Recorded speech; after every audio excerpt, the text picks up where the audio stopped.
ভাই, আমরা সবাই মারা যাব, এই কথাটা কি আপনারা বিশ্বাস করেন?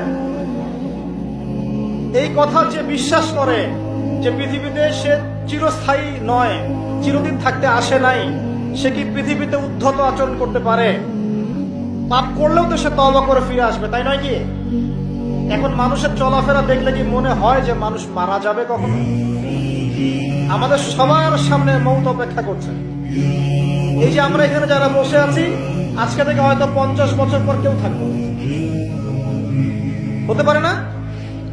হতে পারে না? 50 বছর অনেক বেশি বলেছি আমি, দেখেন না সামনে কি হয়।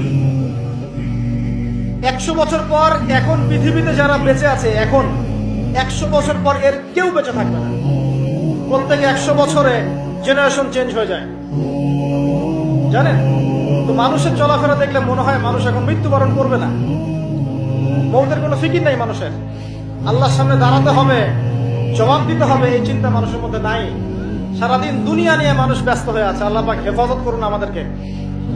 তো পরকালের ক্ষতি দেখেন, মানুষের সামনে অপেক্ষা করছে মৌত, মানুষের সামনে অপেক্ষা করছে কবর। কবর যেখানে কেউ যাবে না, আপনি আমি কেউ না, মানে কেউ কারো কবরে যাব না, কেউ কারো কবরে না।